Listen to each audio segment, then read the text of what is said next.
So hi everyone, today is Monday, July 22nd, and our topic today is on Basel, and we have Marnie here who caught our attention in the global chat when she started putting out information regarding Basel in the QSI global chat. And so then we asked her to come on here to the main channel to do a presentation on what she found and some interesting history regarding Basel and the banking industry. So before she starts her presentation, we're going to ask everyone to take copious notes. So I know because she's going to go into details, and her presentation is about what, 40 slides. So she's going to go into details. So we're going to ask that you take notes. And then afterwards, once we post the recording, we are going to start posing questions to you so that we understand that you understood everything from this presentation as well. So with that being said, Nick and I will be here to chime in throughout the presentations if needed. But with that said, we'll turn the presentation over to you, Marnie. Okay, I'm going to just do my screen share and we'll get started. Hello, everyone. As you might know, I am not the banking person or the financial person. So when Emily asked me to, let's see, let me get this pulled up. When Emily asked me to do this presentation, to say it was a challenge or challenge is an understatement, because this is my brain. What we're seeing on the screen right now is my brain considering all of these different things, these different topics. So for me, trying to understand finances was always about these different things floating around in my head, and I didn't quite understand how they all fit together. So hopefully in my presentation today, that's what I'm going to do, is kind of bring these into a story. So when I was looking into this, it wasn't so much the financial information. And at first I was trying to learn all of the different definitions and what every single thing meant. And I realized that that's not really my job. Nick is the financial guy. I didn't want to get lost in the words and just try to pretend to know what he knows, because I can't. That's not where my expertise or my interest is. So what I tried to do is try to get all of these concepts to come into one story. So let me see if I can pull this up.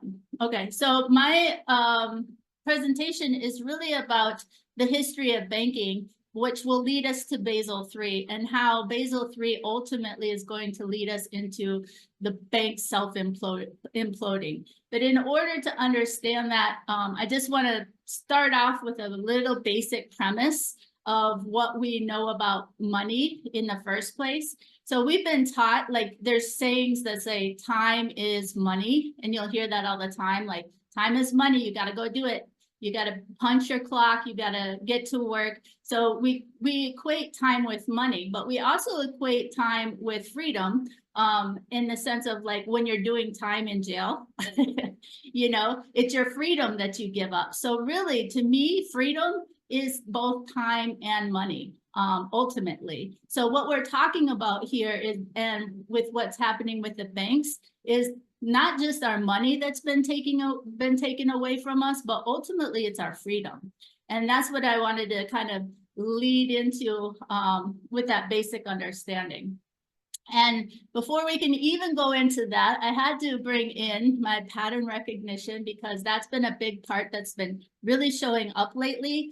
And what we've been learning in the unicorn classes, in the D classes, is how to recognize what's going on between, whether it's a white hat operation or a black hat operation, whether it's entity or a dark entity attachment, or just within our own selves. But I wanted to show that everything has a fingerprint, and that fingerprint is always, it doesn't change. So when we look at things, even within the banking cabal, we can see that they have the same playbook. Just as the white hats have the same playbook, the black hats have the same playbook.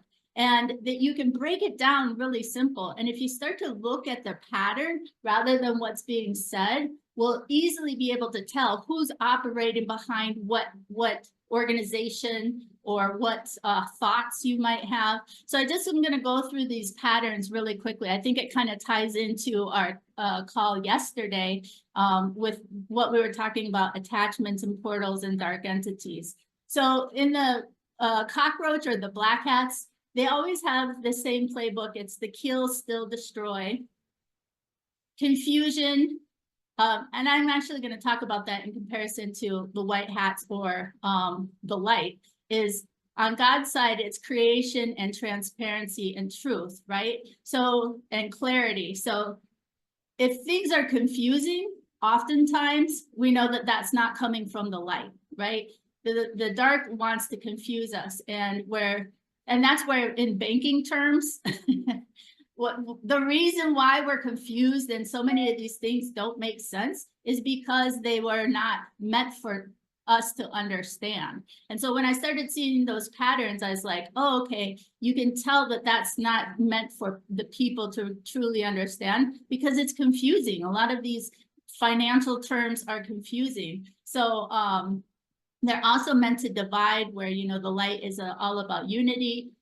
They project what they're doing, their crimes, onto other people. We see that in politics right now, whereas what we're talking about in QSI is all about the integrity of being true to your word, say what you mean and mean what you say.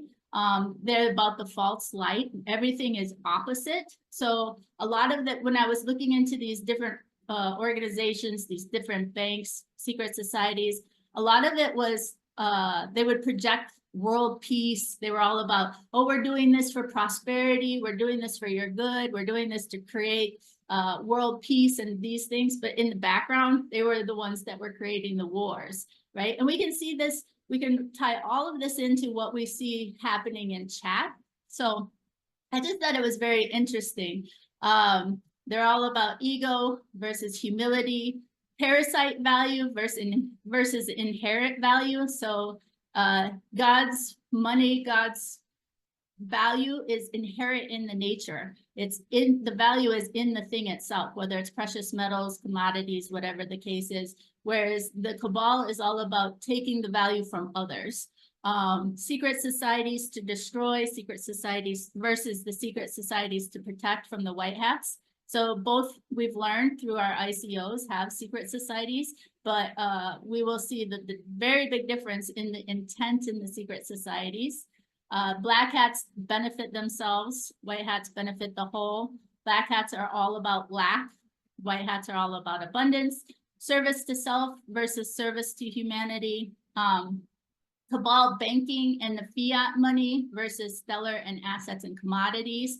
The cabal banking and fiat money is based on pretty much nothing. It's just a thought or an idea, and then expecting everybody to join in on that idea and agree to the idea. Whereas in stellar, there's something solid that we can hold on to. We have assets, we have commodities. Centralized versus decentralized. And then one of my favorites is sauce versus no sauce. So they don't provide any proof.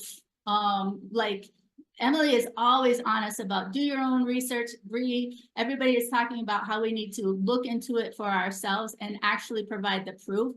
They have proof after proof after proof. In fact, we're setting up a library. Everything is about being able to document what we find. And that is a big difference. If you notice, like with Whiplash and the information that comes out, there's a whole bunch of sauceless spaghetti, so to speak. There's a whole bunch of nothing that gets put out, but and it's always delayed.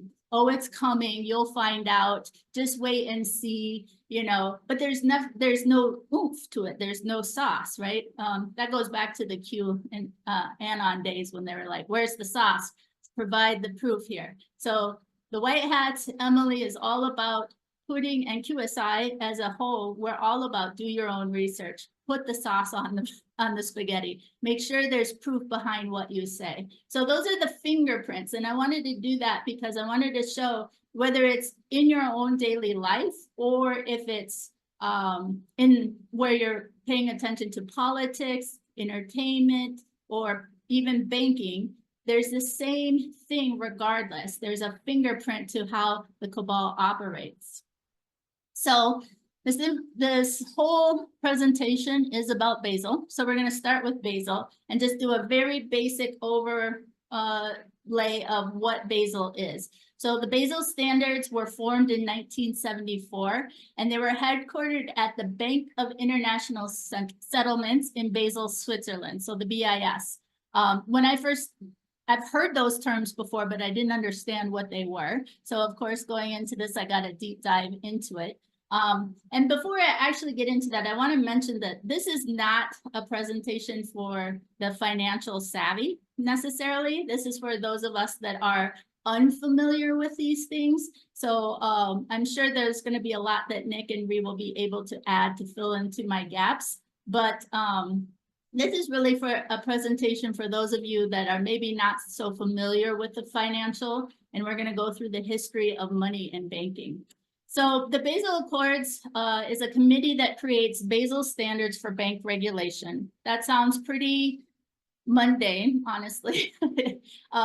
And it was set in 1974, and it's the primary global standard setter for the prudential regulations of banks. Now, what I thought was very interesting about that is it was formed in the headquarters in Switzerland, Basel, Switzerland, which we happen to be ICOing a stable coin today for the Swiss, I don't know what it was, the Swiss rear, Nick, the Swiss something, Swiss stable coin came out today.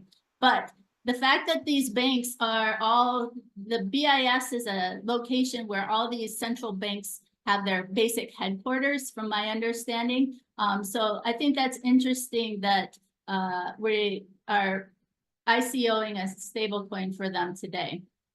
All right, before I move on, anything you two want to add? No, so far so good. Okay. So brief history of money and banking. Again, we're going to look at the two differences between money and why we're in the situation that we're in right now as it is. So as you see, the cockroach money, fiat cabal money, it's paper money. It's based on, the value is not in the money itself. So there is no value in a paper dollar. It's the confidence that we put within that dollar that gives it value.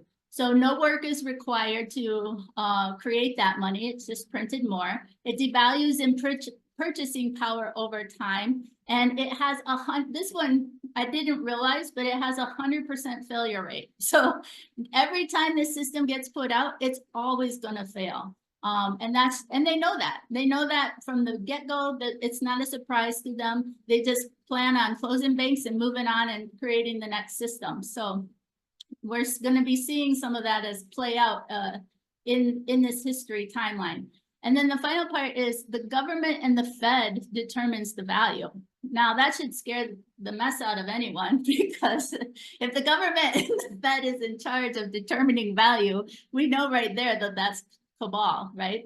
God's money is totally different. So the gold, silver, precious metals, commodities, anything that can be produced in the earth, that has an inherent value, and the value itself is within so the value of the money is in the money. So the value of the gold is in the gold. That's why everything in Stellar is rooted to or anchored in some sort of commodities or assets, because the value is inherent within them. You can never separate that out. It will always be the same. So the other thing is this money requires production or work to be extracted from the earth. So it takes work. It's not man-made. It's made by God or made by the earth. So it takes work and production. That's part of the value that it holds. And because of that, it holds purchasing power. So 10 pieces of gold 100 years ago, if the value was the same, or because it's 10 pieces of gold, without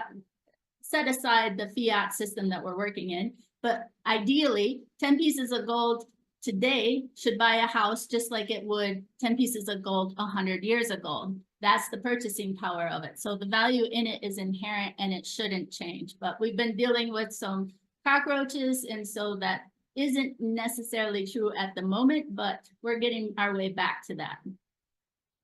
So in order to understand that, we have to go way back. I went all the way back because I was like, okay, if this is Basel III is taking down the banks, let's look at the history of banks. So I wanted to do just a really brief background on money and banks and where this concept of banks came from in the first place. So money, as we know, way back when, didn't always exist. It was actually a bartering system. And then, of course, bartering has its challenges. So, and people notice that people always need certain things, certain commodities, maybe salt or sugar. So they moved to an exchange of commodities. So people would store up commodities, say, have a storehouse of salt, and say, okay, I have a storehouse of salt. I can use that to exchange instead of just, you know, maybe my tomatoes that I can only grow during a certain season. So people started using commodities, precious metals and commodities, these different assets as their store of value. But as you can imagine, carrying around bags of salt everywhere you go to exchange is very difficult. So this is kind of the story over a long period of time, is how to make money functional. And it was dangerous. If you carried around, say you wanted to carry around your block of gold, you know, you would have to face off with people that maybe wanted to steal the gold from you. So banks were first introduced by anywhere that they first started storing those commodities. And I'll use blacksmiths as an example, because people would bring their metals into the blacksmith, and the blacksmith would hold the metal and then say, okay, I'll give you a note, a promissory note, and you can come back with your note and get your metal at any time. This led to borrowing, loaning, credit, etc. And usury, credit, debt, loans, we don't exactly know when that happened, but the first kind of idea of banking first started around 1800 BC in Babylon, from which I could find. So usury is the interest that a lender charges on a borrower on a loan, and anything above 10% currently is considered law, or anything under 10% is currently considered lawful. So who makes the laws is the question on what this interest or usury is lawful, but that's where it first began. Now, moving from that, we had getting off of commodities. First in China, they started to realize, oh, wait, we can take a store of value and place it in a coin or in some metal and say, this is a certain amount. This particular piece of metal represents a certain amount of money, and you can come and exchange it for those commodities.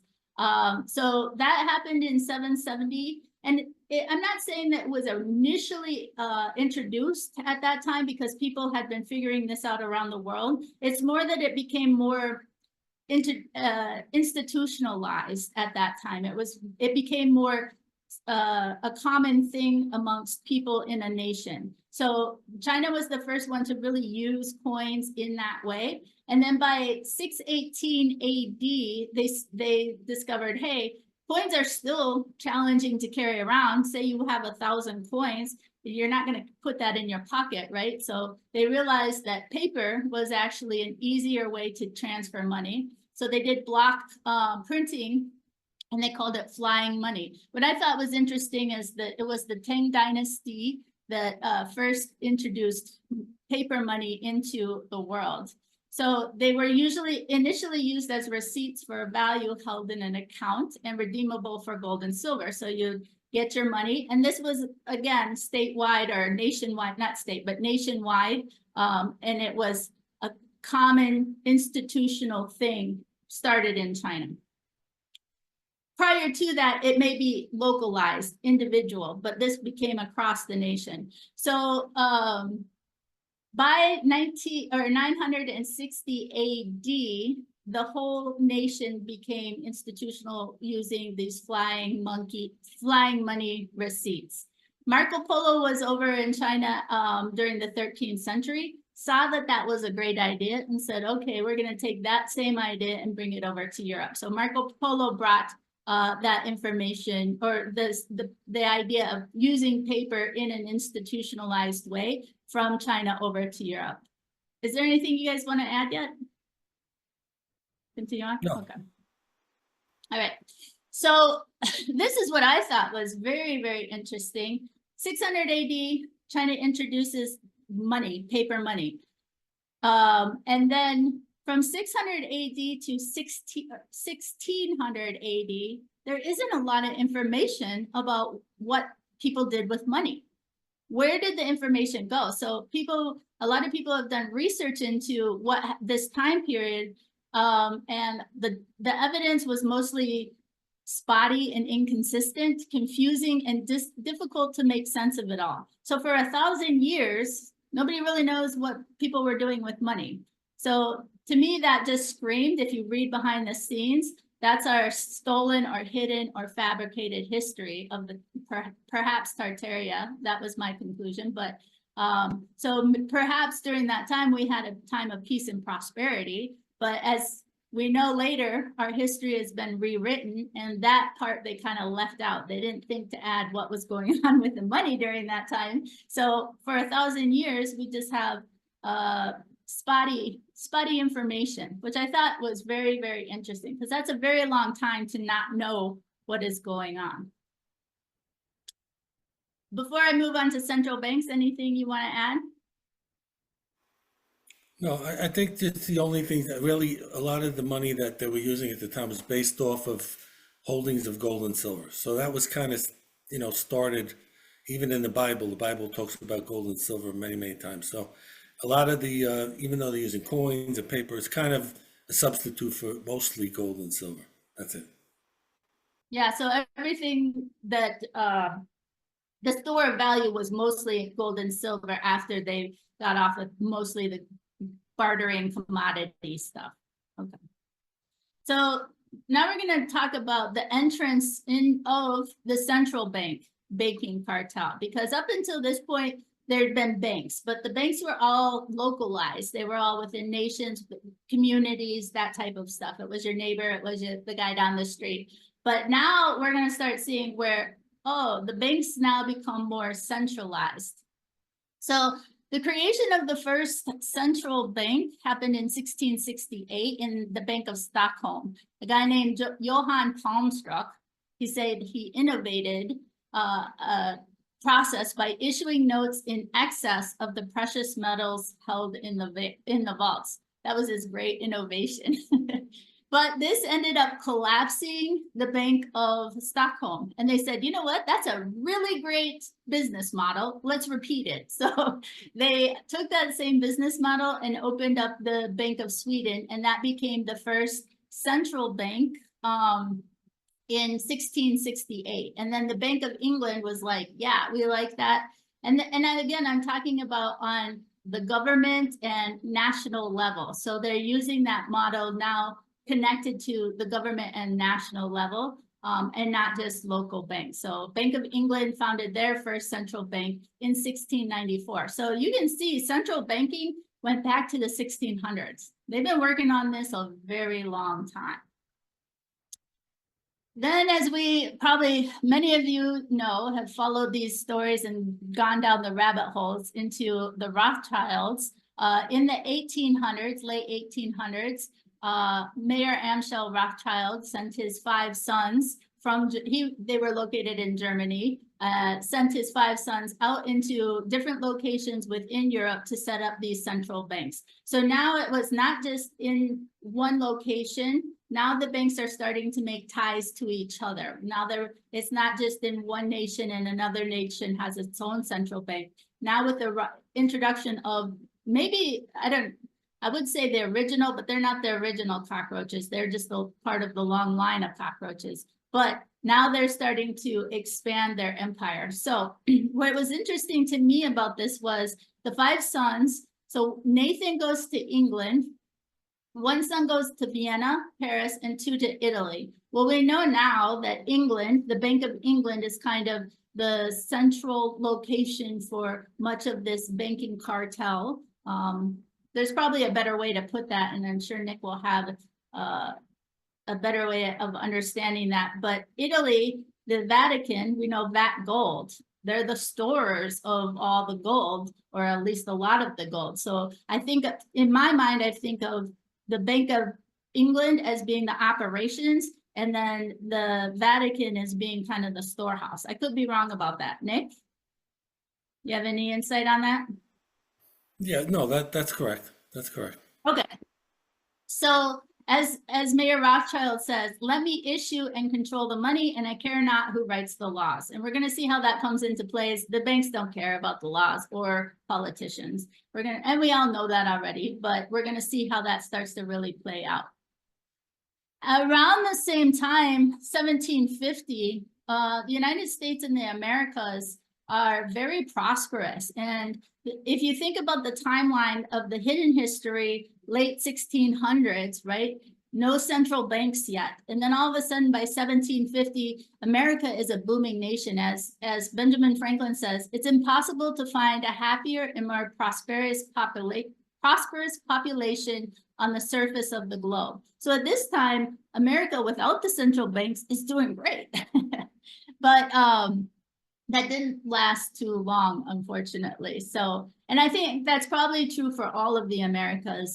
The central banking started over in Europe, and then it started to make its way across the world.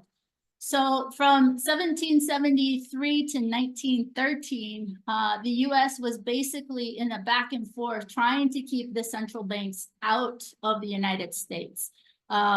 We know with the Boston Tea Party in 1773, they were trying to impose taxes in the United States and were trying to avoid bringing on any extra taxes. We brought in the American Revolutionary War, 1775 to 1783. So that's 8 years of warring to get independence from England. And now that you think about it, now that I think about it, I think I was taught in school that we were fighting to get our religious freedoms from England. That's the story or the narrative that I was told. But looking into this, I'm pretty sure it was trying to keep our banking freedom from England. Then in 1776, the Declaration of Independence, and 1787 was the Constitution. This is important because in the Constitution is where they wrote in the connection to gold and silver as legal tender. And the central bank, they want the exact opposite of that. So that was one of the reason why a lot of this is going to be US focused is because of the Constitution and the Fed, because the US is that battleground of trying to keep us on the gold and silver as legal tender versus allowing the central banks to completely take over. We'll see they did take over, but not completely. So by 1861, the US was already in $64.8 million in debt.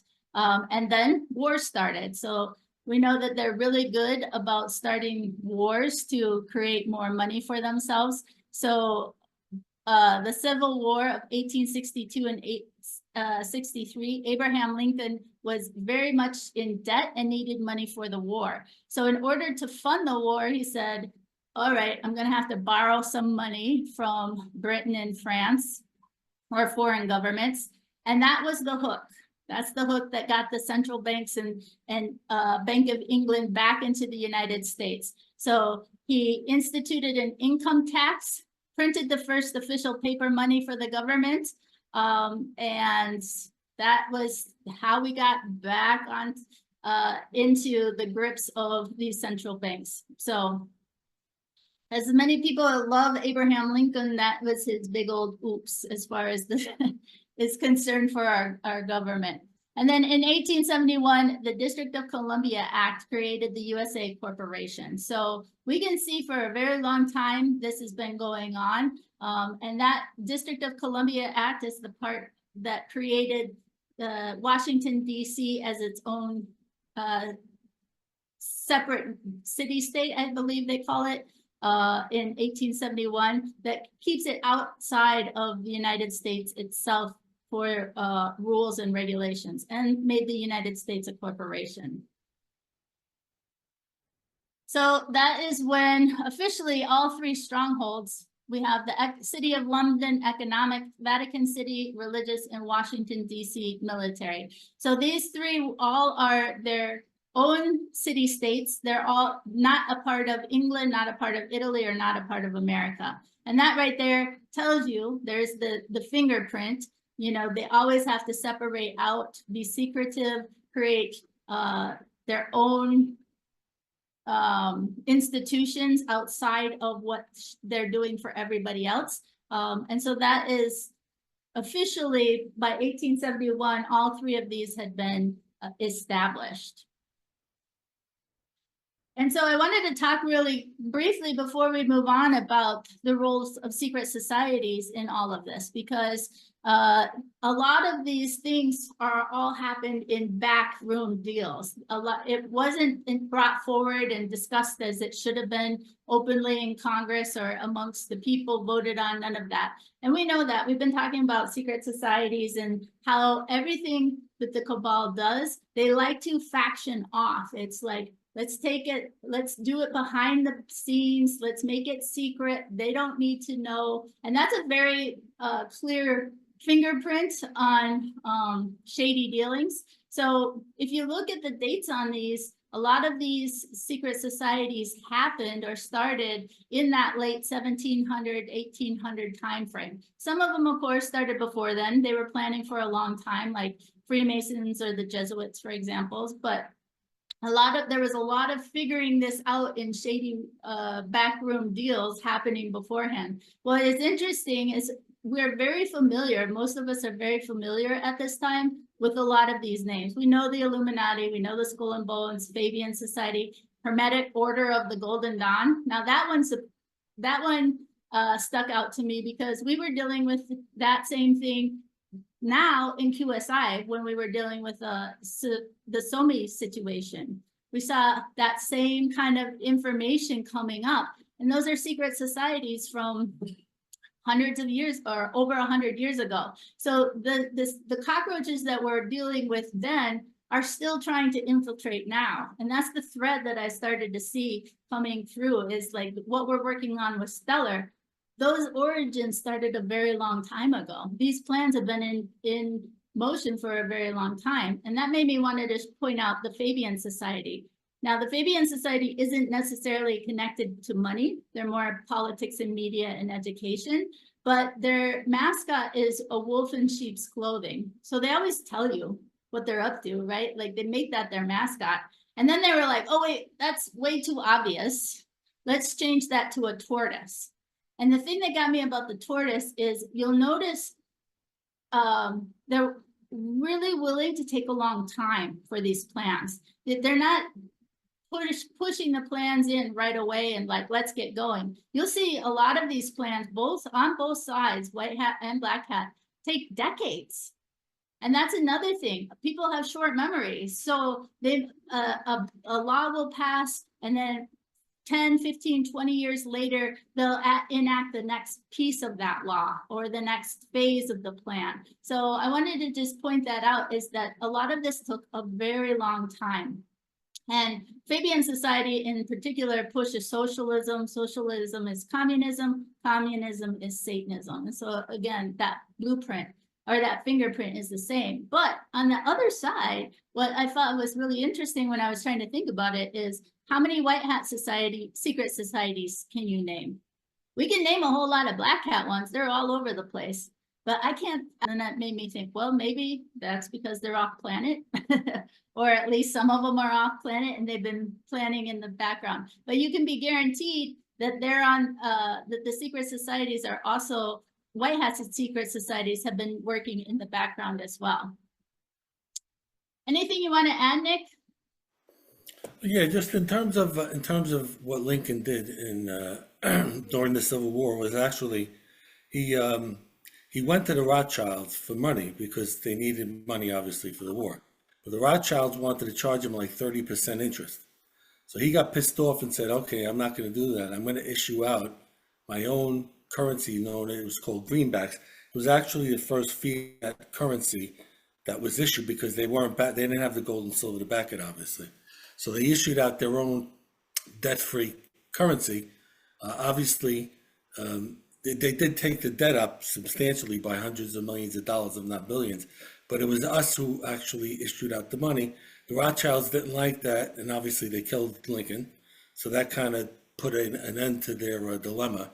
But yeah, he had gone to them initially to borrow money, but they wanted to charge him like ridiculous amounts of interest. So that little, the debt was increased. It was fiat money, but it wasn't directly from the Rothschilds. It was us who did it, and they didn't like that, so they killed him. Wow. Okay, I didn't find that in my. I think what we can let the viewers know is that this is confirmation that a lot of our cabal has a stronghold in our banking system and everywhere, and you can see the deception. They're just manipulating and deceiving people.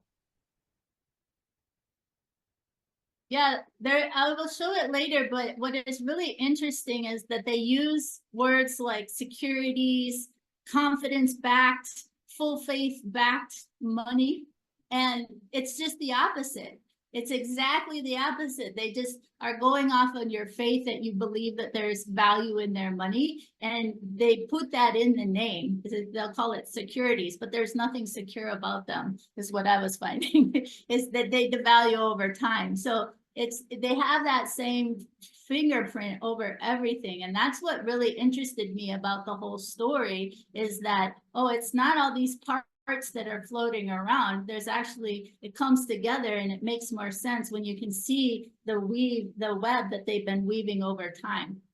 So as we move into the turn of the century, 1900s, it becomes I heard someone while I was doing my research describe it as the dawn of the cartels. And I thought that was a perfect name for what is happening, what has happened over these past 100 years. Because as you know, we have the banking, politics, drugs, human trafficking, arms. They're all cartels. Basically, everything has been run by a mafia of criminals. And we're seeing the effects of what that has done to us all over the world. And this is global. This isn't just any one location. They've infiltrated every single aspect of pretty much our society. So that leads us to the turn of the century and the Federal Reserve Act of 1913. So by the end of the century, the U.S. had now started issuing, like Nick said, the fiat greenback dollars. I didn't realize that they hadn't been tied to any assets at that point. So that was an interesting point.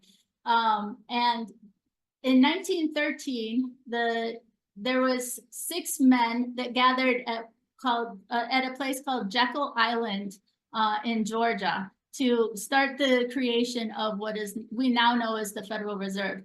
And what I thought was really interesting about this when I was doing the research into it, each of these people, it was four bankers with U.S. ties to the U.S. and world central banks. The other 2 were also bankers, but Senator Aldrich was chairman of the National Monetary Commission for the U.S. government, and Abraham Andrew was the Secretary of Treasury. So they had their links in the government.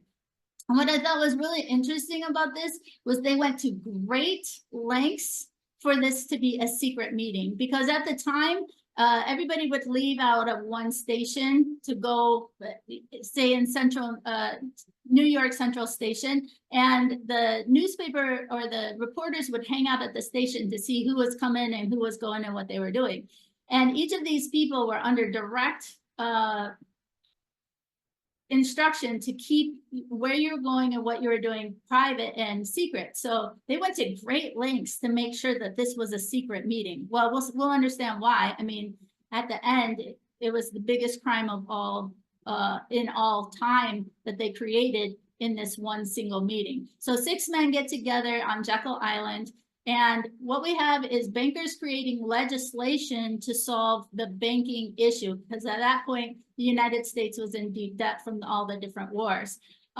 So that's basically like having fox in the hen house, deciding what to do with the eggs. So this act that they passed, they created or formed it at the Jekyll Island, and then the Senator Aldrich and Andrew brought it to the U.S. government, but the act turned over the entire monetary system to the private banks. And as an added bonus for themselves, they added the ability to create the money supply from the U.S. Treasury to the Federal Reserve note. So that was their added bonus. Like, they weren't already doing enough by making our monies private. So we went from a sovereign nation that created our own money, and now they handed it over to the private entity of the Federal Reserve. And like many of us now are feeling the effects of it, this was probably the greatest crime of all time. Anything you wanted to add, Nick or Reed? Okay. No, just Aldrich, I think, was related to one of the bankers, but it's not really relevant. Oh yeah, They that's owned right. them. He was. Yep. Yeah, I they remember owned them, reading that. basically, so.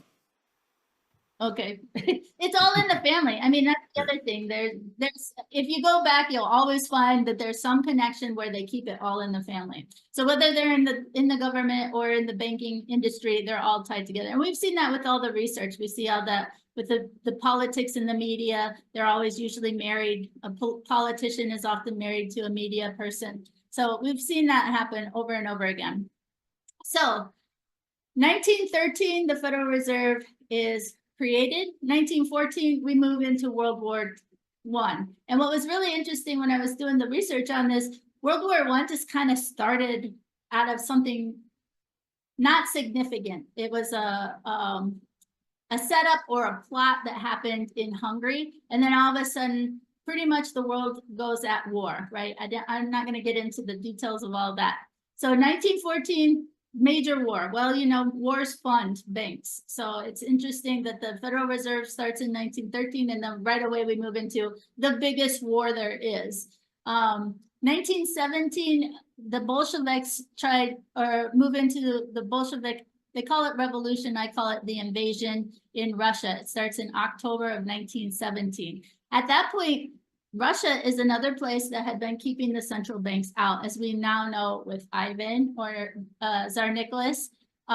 They were working hard to keep the banks out. And of course, the banks were working hard to bring their central banking to every place in the world. So July 17th of 1918, the Bolsheviks come in, raid Tsar Nicholas and the family. We were told that the family was murdered, but as we now know from some of our D classes and ICOs, they were actually taken off planet, and the Romanov Trust ICO shows that they will go off planet and start creating this stellar network. So I just find that fascinating that already back then, we can see the White Hat Secret Society starting to work for, they see the plan going one way, and they're working for the plan to go the other way. So then 1918, shortly after the, I think it was in September or October of 1918, shortly after the Romanovs were taken off planet, I'll put it that way, the World War I just suddenly ends. It says World War II, but I meant World War I. World War I just suddenly ends. Like, it suddenly started and it suddenly ended. They decided, okay, we've had enough. We got what we wanted. Now it's over. So by 1922, 4 years later, Russia becomes a communist country. So 1922 to 1933, 1933 is when the next major bank move, again, that 10-year period, we had a war, we need a little recovery. Oh, I should mention 1929, we have the stock market crash. So they didn't want us to go too long without any major things happening. But in 1929, we have the first stock market crash. And so again, that triggered the Great Depression. And what we're seeing, their typical response is problem, reaction, solution. So, oh, World War I is over. Now we need some other big event to happen.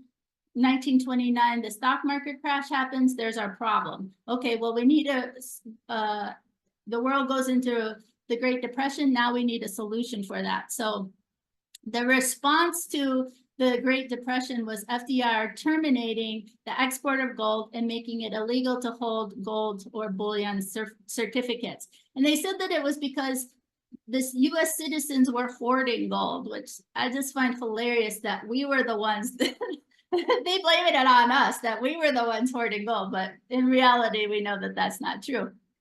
So at the time, they make the US citizens turn in their gold for $20.67 an ounce.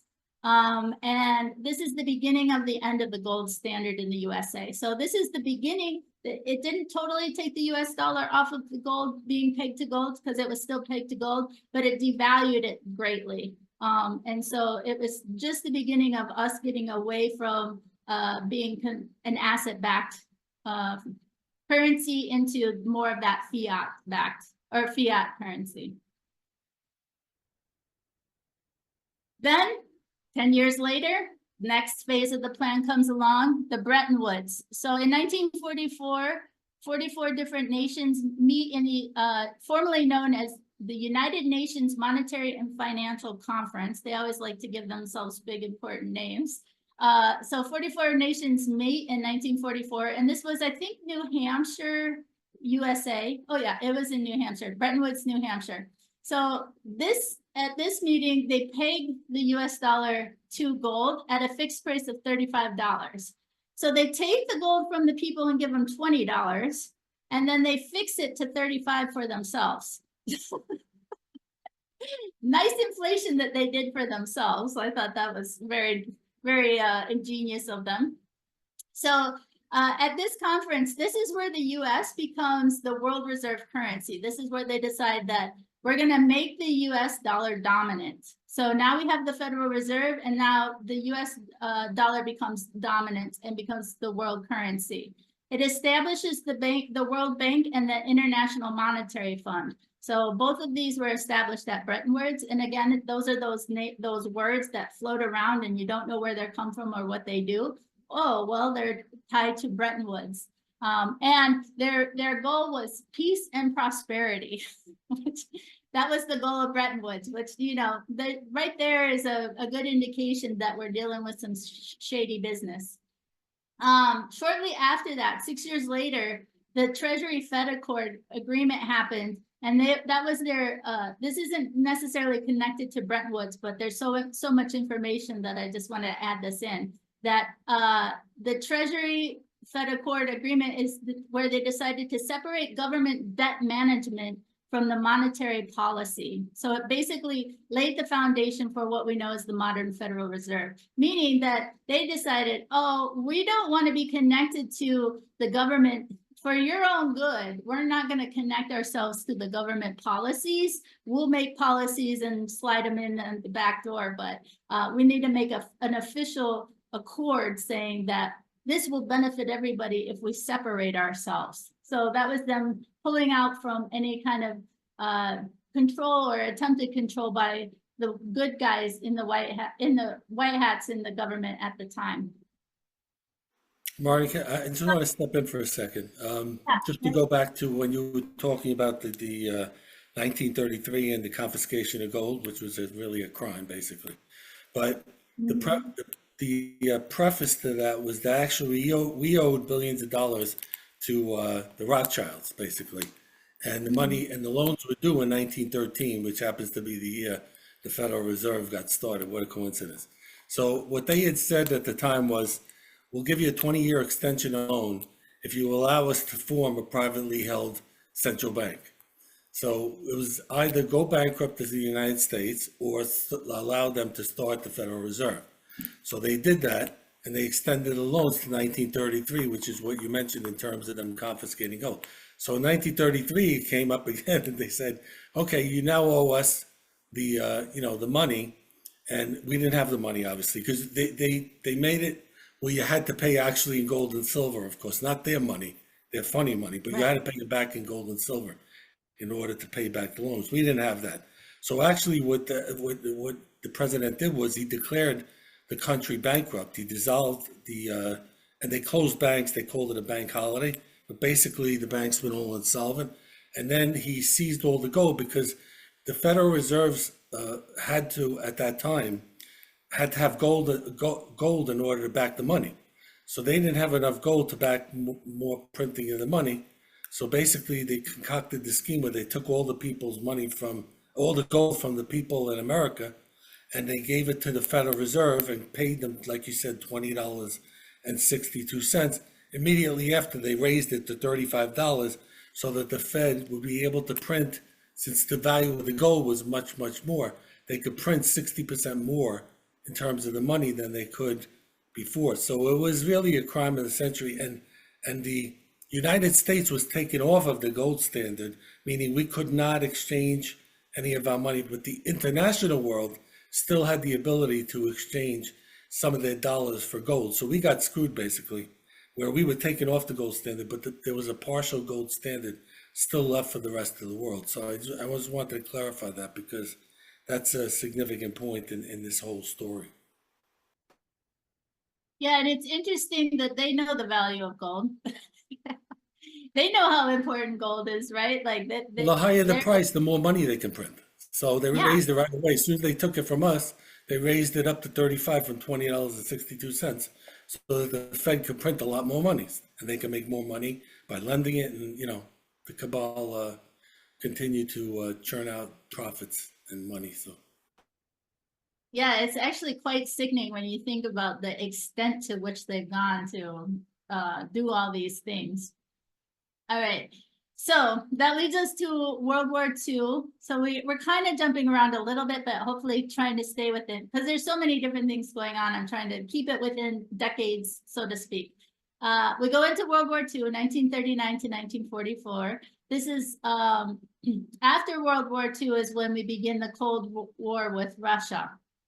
And I just wanted to bring that up because, of course, wars, again, we have another world war, and wars make lots of money. And then we go into this Cold War with Russia, and we're being taught or told that it is communism versus capitalism, that the US is standing for capitalists and the Russia is representing communists. And that's what we were told. I remember learning that in school, like, oh, the US is all, so trying to fight for capitalism, where in reality, we now know that by this point, we're already infiltrated. It wasn't really communism versus capitalism. It was communism and communism working its way in different forms, but they're playing both sides of the coin, so to speak. So the Cold War actually lasted for over 40 years, this between Russia and the United States. And what we're seeing now with our ICOs and coming out with what's happening with BRICS,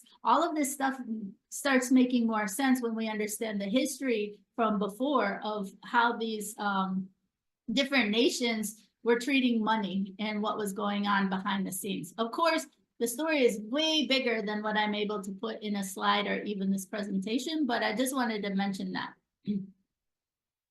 So in 1963, after World War II, it's been a couple decades, Kennedy gets into office and he signs, we all are probably familiar with the Executive Order 1110. And this is the executive order that in which Kennedy tries to bring back the gold, or not the gold standard, but asset-backed money to the Treasury. So he injects $4.3 billion of currency into the United States Treasury that is backed by silver and issued to be debt and interest free. So this was his attempt to get us back onto the asset-backed money. But of course, as we all know, 5 months later, he's murdered, and that money basically got dissolved into the Fed once again over time, and it really didn't amount to too much.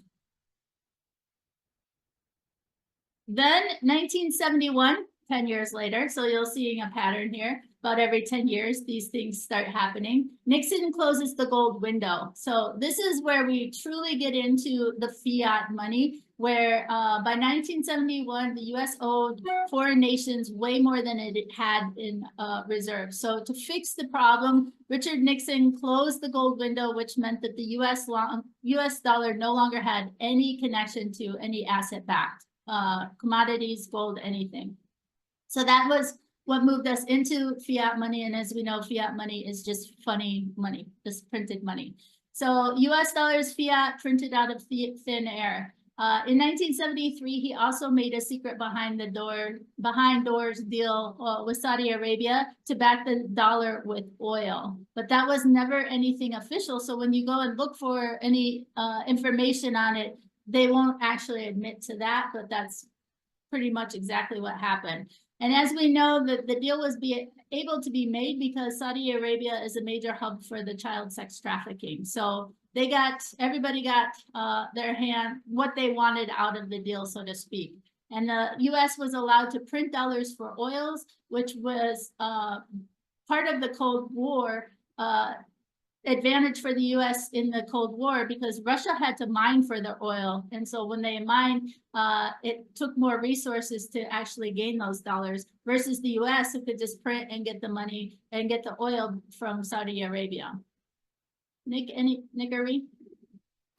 Yeah, just quickly, in terms of the after the 1933 thing, basically we were getting all our debts paid from around the world in gold, in gold and silver, mostly gold, and everybody was on the gold standard at the time. But basically, we ended up, because they had to pay us with the gold, they ended up not having enough money to stay on the gold standard anymore around the world. We had 75% of all the gold in the entire world. So we basically told them, okay, if you use the dollar and peg your currency to the dollar, which is, we have the gold, obviously, to back it, you don't, then, then basically we'll, as in terms of Saudi Arabia, we'll use our military to back up and police the law so nobody gets attacked. And so they forced them to peg their currencies to the dollar because the dollar was gold, still partially gold backed, and their currencies couldn't be gold backed anymore because they had to pay us all their gold. So basically they took all the gold from the rest of the world and then they forced them to peg their currencies to the dollar.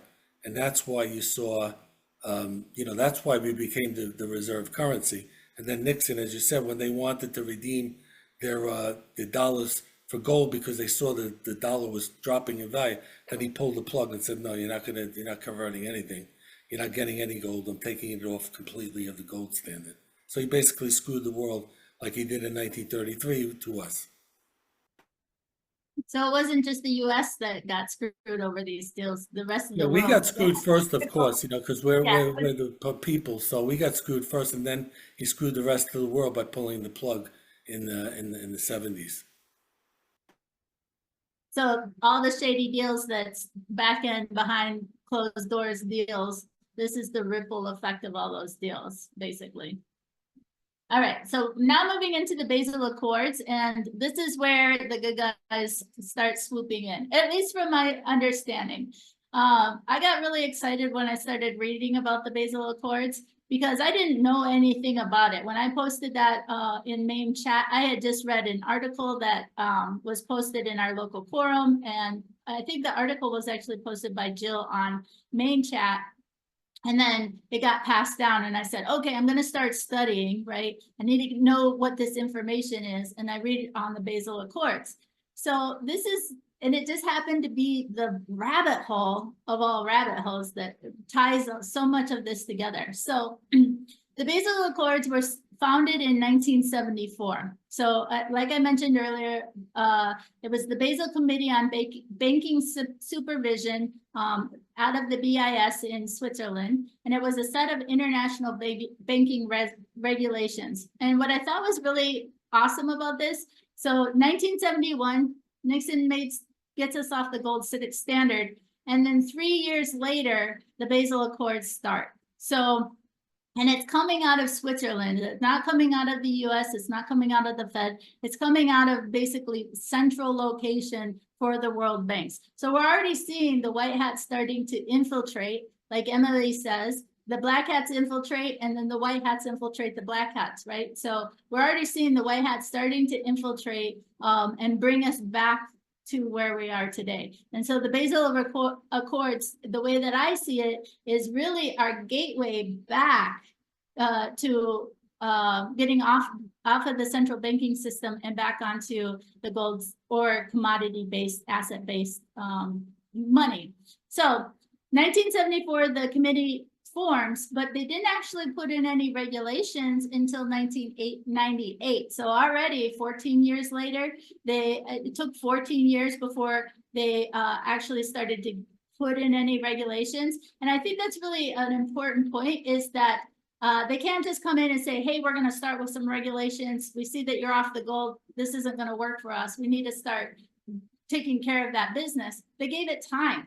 Just like the Fabian Society, that slow process. They said, okay, we're going to get everybody comfortable with us having a committee, and we're going to, put our little memos out every once in a while. But it actually took 14 years before they started to make moves. So in 1988, they put out their first phase, or Basel I, and it was that banks need to have a minimum capital to risk weighted assets at 8%. And then it was fully supposed to be implemented by 1992. So they had 5 years before they even needed to implement that. So it's basically saying, okay, you need some sort of capital in your banks to secure what you have, that you say you have on the books. So they have these in different,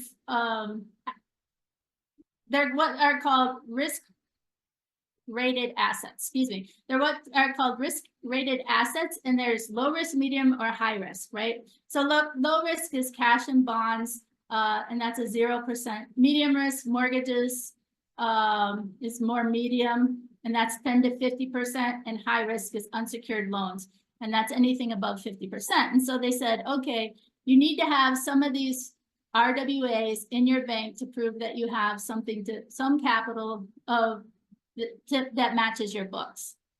Anything you want to add on that, Nick? No, you could. Okay.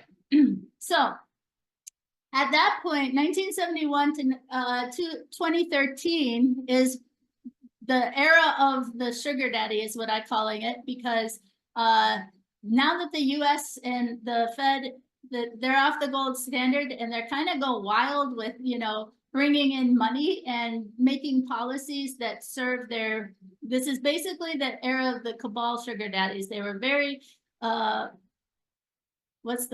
big with everything that they did. So 1971 to 1999, it was basically what would be considered Bretton Woods 2. But that's unofficial. There was never an official Bretton Woods. But this is where the European nations started purchasing US treasuries. So the US would, other nations would buy US treasuries, and then the US would use that money to buy products from these other nations. So one of the big things that they did in 1995 was started the World Trade Organization. Now they were using it in Europe, but they also, 1995, it specifically started the world trade with China, where we started to ship all of our jobs in manufacturing out of the US.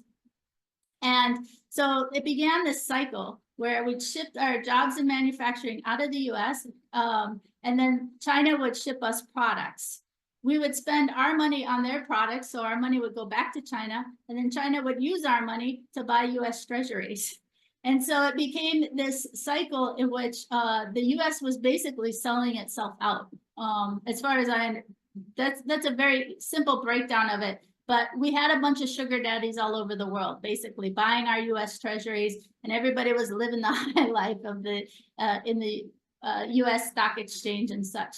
So during this time, it was easy for the US to gain dominance because they could just print money. And so other nations were working hard to gain their money where the US was just printing it. By 2013, the US ran out of sugar daddies. We no longer had our deficit was way too big, and no sugar daddy wanted to bring on that problem that the US had then become by that point. So just as a side note, treasury bonds are debt securities issued by the government backed by full faith and credit of the federal government. So what these countries were buying was backed by full faith. It's again that language that we were talking about earlier. Here, we'll give you a treasury, we'll give you this piece of paper basically, or this deal, and you just have to have full faith that it's going to be what we say it's going to be. Now, Nick, you probably have something to say in here. The only thing really is that in terms of the dollars, like they were selling items and they were getting dollars. So the money that they were getting in terms of excess reserves and the monies that they had, they couldn't get enough of a return in their own countries economically. So that's why they bought treasuries, because they were getting a higher return from the treasuries than they could in their own country. So they kind of, by de facto, they had to kind of buy treasuries in order to be able to make money off of their excess reserves that they were getting from trade. So they did it on purpose, obviously, the US, to entice them not to invest in their own economies, but actually to invest in our debt. So yeah, so they were buying into our debt and we were buying cheap products, basically. Okay, that was our deal. We got a bunch of cheap products from other places. And we'll see how that comes up later. So basically, most of us have seen this before, but this is our economic decline since the Federal Reserve in 1913. So this is 100 years of our economic decline. And this is where all of those pieces start to come together. So we have the Federal Reserve in 1913, 1933, we get off of the gold standard. 1944 is Bretton Woods, and then 1971, Nixon takes us completely off, and we're an entirely fiat currency. And I mentioned in the very beginning, remember, fiat is 100% failure. 100% failure every time. So it's just a matter of time before that system was ready to fail, and they knew that. So this is where we start moving into our current era of all roads moving into stellar, and how stellar is the end game. And I love that they call it the end game, because that brings us back to Basel II and the Basel Accords. So as we know, in 1992, the first Basel Accords, or the first Basel regulations happened, Basel I, and that's saying, okay, you need 8% in your banks at the time for requirements. Well, Basel II happens in 2004. That's the second phase, and they said, okay, well, you got 8%, but we're now going to put classify that 8% of what you have in your banks into different tiers. And you need a certain amount of each of tier 1 assets need to make half of your total 8%. So 4% need to be of this tier 1. And tier 1 was the highest quality capital, meaning the cash and bonds I mentioned earlier. It had to be those low risk assets like cash and bonds. It also added supervisory reviews, which basically they wanted to make sure that banks were complying with these regulations.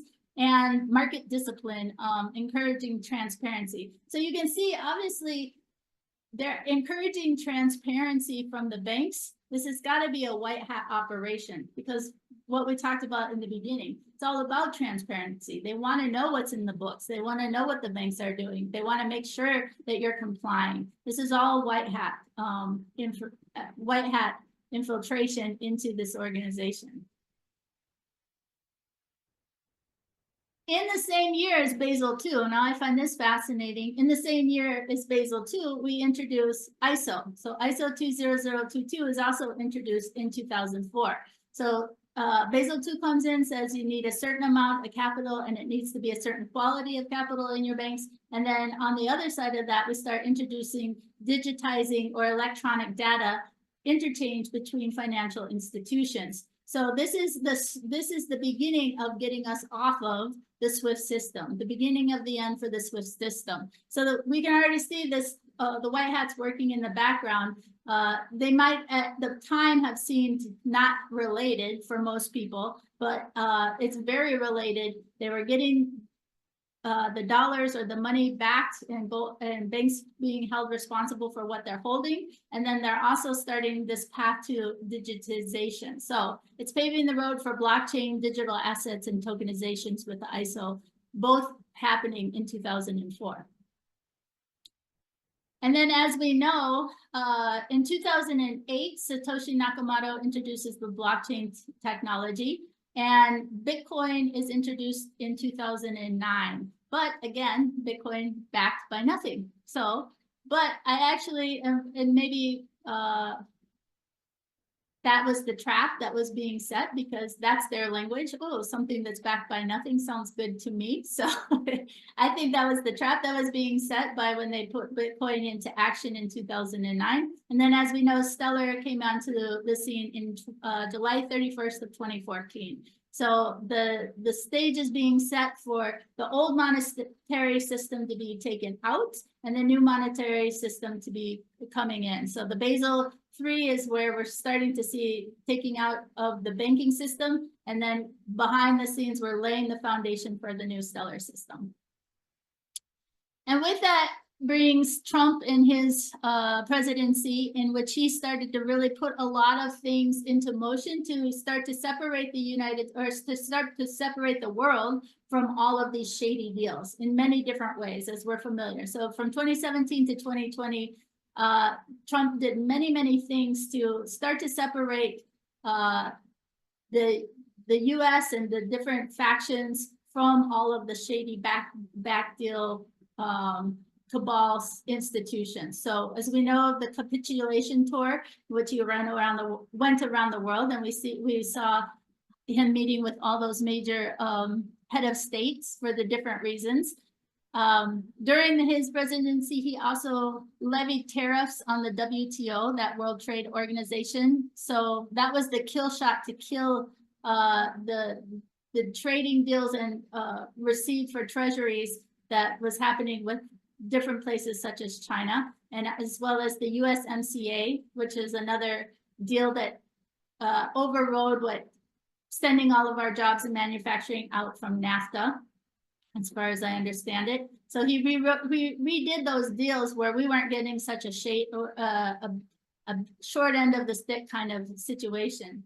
So we had the executive orders 13818, blocking property of persons involved in serious human rights abuse. So property of all the criminals now is getting confiscated by the government. 13848, imposing certain sanctions in the event of foreign interference in elections, getting these foreign nations out of our election process.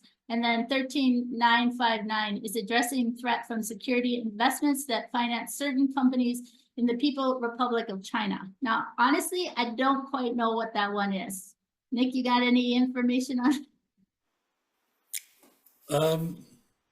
Do you mean 13959? Yeah, I mean, they were basically trying to take down the communist part of China, because really Xi was not a communist. He was on our side. He was working with us, but the Communist Party had all the power. So they wanted to basically take the ability from the Communist Party to have money and assets and stuff in order to forward their agendas. So they did it so they can cut them off, basically, like we're doing with our companies with the seizing of assets of human rights abuse, and then also in terms of election interference. So it was a way to cut off their cash flow because money controls everything. Right. Yeah, and what was interesting is in March of 2020, Trump rolls the Fed into the Treasury. And when I was doing research on this, there was a lot of research. Oh no, that didn't happen. Trump wasn't really doing that. But I remember very specifically, and I was able to find some information that it did actually happen, but the cabal didn't want the people to know that that actually happened. So that was this next step of getting, instead of separating the Fed from the Treasury, now Trump has merged the Fed into the Treasury, and we're going to be seeing how that plays effect into Basel III in just a moment. Yeah, So and Emily I'm sorry, Emily and I did a whole proof on that in October of 2022. So I took it all the way from the beginning to the end, and we proved that it actually happened. that's awesome.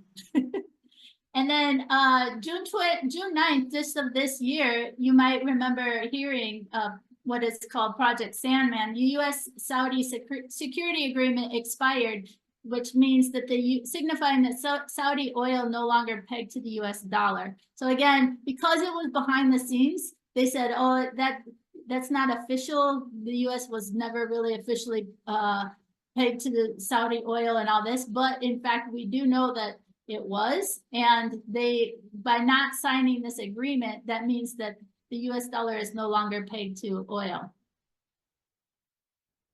So that brings in Stellar, and the specifically, Emily mentioned, I looked into these because the Stellar protocols 17, 18, 19, and 20 have to do with bringing the money from basically, it's the routing of our money from all this money that we're pulling in from the banks and everything on the back end into Stellar. That didn't make a whole lot of sense, but in my mind, I know what I'm talking about. So from the anchor into the core, the Stellar protocols are the bridge. 17, 18, and 19 are the four protocols that are making it possible once the banks go down to bring that money into Stellar. So 17 was granting issuers regulated financial assets the ability to revoke. So that's basically clawbacks.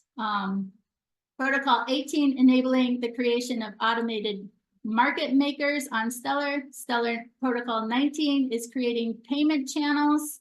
And then Protocol 20 is the smart contracts and DApp. So all of this is leading us into moving from the banking system into Stellar. And these Stellar protocols are the route for that money to move. And we're starting to see that happen. And then, of course, clawbacks are the part that allow us to take back that Khazarian money or cut them off at their feet before they enter into the Stellar network. Nick, you want to say anything on that? You're good. Yeah, what I wanted to bring up was it's really funny because a lot of our QSI community members, they would contact their bank directly, and then they would ask them, like, are you guys Basel compliant? And a lot of these banks, they're not even aware whether they're Basel compliant or not.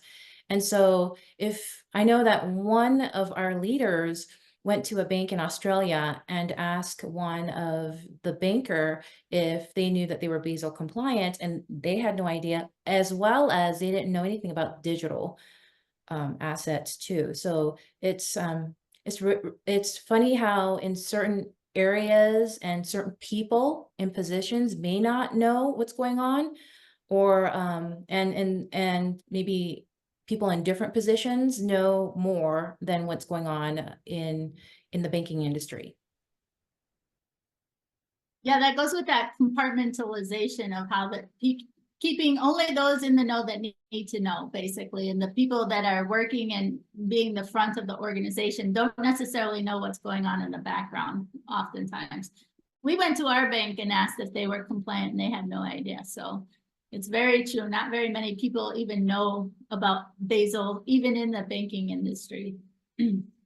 So that leads us to Basel III, the phase that we are currently working through and coming into. So the adoption of Basel III was last year, 2013, and the full implementation is set to do up next year in 2025. And this is the big pow to the banks. This is the big, as far as I see it, the big, what's going to cut off their Achilles heel. So they say that it came after the banking crisis or the market crisis of 2007 and 2009. And so this is the response to that market crisis. So the first thing that they are going to be implementing or are implementing in this Basel III is capital requirements change. So now the minimum requirements of those tier 1 assets, so the cash and bonds, goes up to 4.5% of the total ratio capital, and the total ratio capital goes up to 10.5%. So that might not seem like very much, but it's, when you're thinking in terms of trillions or billions of dollars, that's a lot. So they're requiring a lot of capital to be actually held in the banks. And another thing that they sneaked in there that you won't really see, but it's in there, is that they described or defined the cash that needs to be held by, or that can be held by banks, as physical currency. So it's not just fiat dollars that they're saying that they can hold in there, that they're required to hold in there. They're now bringing it back to the gold. So physical currency is now, they didn't mention that as far as I'm aware of in Basel II. So they just said cash and bonds in Basel II, as far as I know. But in Basel III, they're saying they added, oh, physical currency. Well, that brings us back to the gold. So we got off the gold and now we're coming back to the gold. And that was the part that kind of wrapped this all together for me, is that, oh, this is the thing that is bringing us back to the asset-backed currencies. So it also has liquidity standards requiring banks to hold high liquid assets to meet short-term funding, stress tests. So they're going to be tested regularly to see if they are able to make sure that they can withstand different scenarios. So they're really putting them under the ringer on top of these requirements. They're making sure that they're doing what they say they have to do. There's no more, yeah, we'll do that, and then it never shows up. They are literally making them comply to all of these different standards. Counter-cyclical buffer is a buffer that must be held during periods of high growth to absorb potential loss. So they're countering every potential scenario that the banks might come up with to make sure that they're not going to weasel their way out, is the way that I saw it. And then systematic risk regulation, enhanced regulation to mitigate potential financial risks. So they're adding extra regulation to make sure that there's no back door, there's no sneaky place that they can go. And what I thought was really funny is banks were pushing back very hard on this, because they know that this is their end game. Most of them will not be able to make it through these regulations because they just don't have what it takes, which is what Nick showed me in the post by posting his post. So what he showed here is the Board of Governors of the Federal Reserve System. So they announced on March 15th of 2020 that they reduced reserve requirement ratios down to 0%. So this is, if you think about this, Trump is still in office. This shows to me that the White House had already taken out how the Treasury was absorbed the Federal Reserve. This shows to me that the White House had taken over the Federal Reserve because they knew the end game. They knew what was going to happen. They knew that what Basel was going to implement. So they said, all right, we're going to put the requirement ratios down to 0 and then hyperinflate. Like our money, 40% of our money has been printed in the last few years. All money in circulation. So that's part of this completely wiping them out, saying on their end, oh, nothing is required in your banks, but then Basel is going to be requiring something in the banks. And then the other part of that was the Fed required for themselves to, it was made up of stocks and, again, securities. Securities have no value, right? or decline in value. So they don't hold inherent value. So they counted their value in shares not held. And so other people held the value outside of the banks, and they were counting that as part of their own value. Well, there's a woman who talks about silver a lot, and she says, if you don't hold it, you don't own it. So basically, they're counting part of their value in places that outside of the bank. So that was all on the book. Basically, everything's on the books, but nothing is real. They didn't actually hold anything in the banks. This puts them in danger of not being able to pay any of their debts, which causes insolvency. As shown in Nick's proof, the Federal Reserve has nothing. So basically, Basel III will bring down the house because they will be required to hold certain percentage of assets, but they really don't have any to meet those requirements. Nick, you want to add anything? No, not at this point, no. I actually got that. All right. So Marnie, when is Basel III set to end? Do you know what year it's supposed to end and to start? 2025. So they started it in 2023 and it has to be implemented by 2025. So that goes actually perfectly. They have up to 2023, Marty. They extended, they have up to 2028. I mean, they have 5 years. 2028.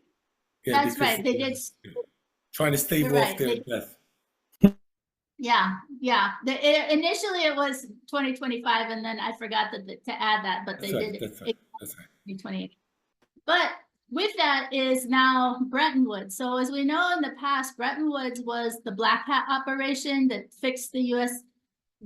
takes the U.S. dollars to gold and then makes it the world reserve currency. And then Bretton Woods 2 officially takes us off gold. Well, the white hats then infiltrated the Bretton Woods as well. And now Bretton Woods is a white hat operation. And this is the pow to the banks, basically, because by March 10th of 2025, next year, the Bretton Woods has new standards basically that they're implementing. And it's the age of property-based money, meaning commodities, gold, digital assets.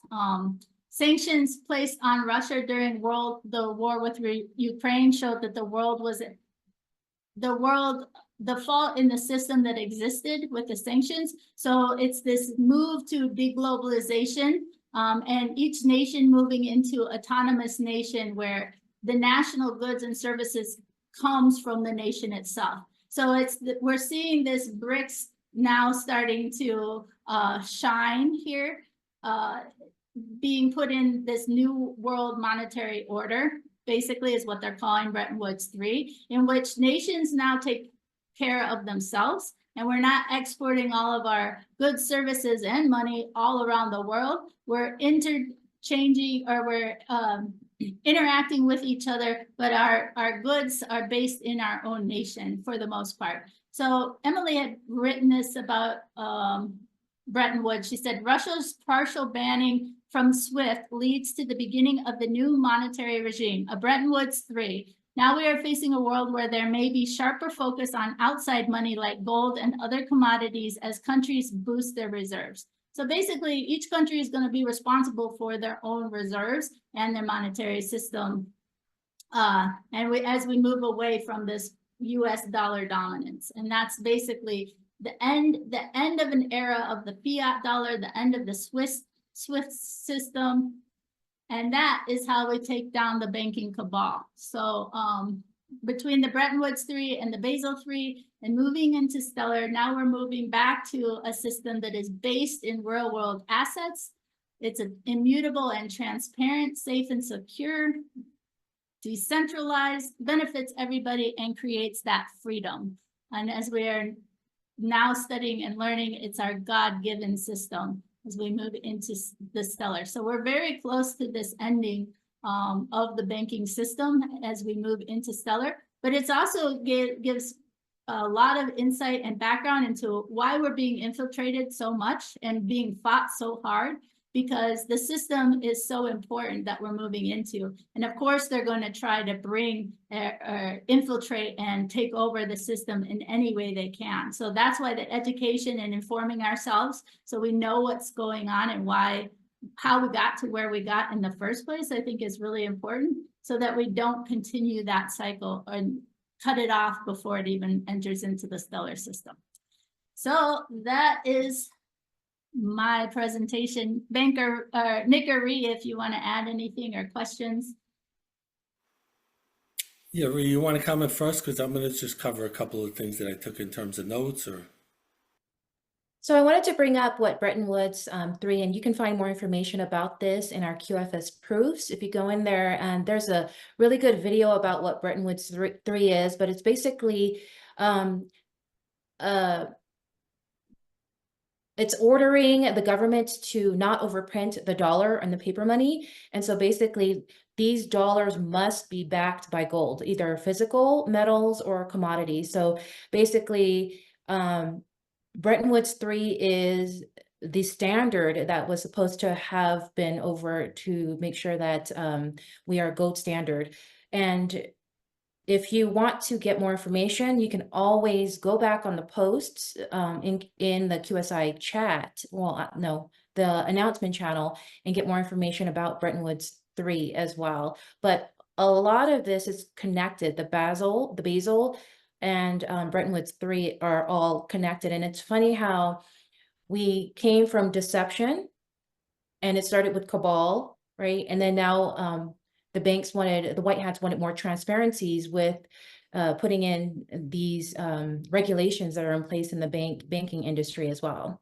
And then another thing that I wanted to mention is I called my bank, and one of the banks, and I did mention this to Nick earlier, is that I have two banks. So one of them is a savings bank, and another one is a credit union. And so the weird thing is that the savings bank is Basel III compliant, but my credit union is not Basel III compliant. So I wanted to ask Nick why the credit unions are not really required to be Basel compliant.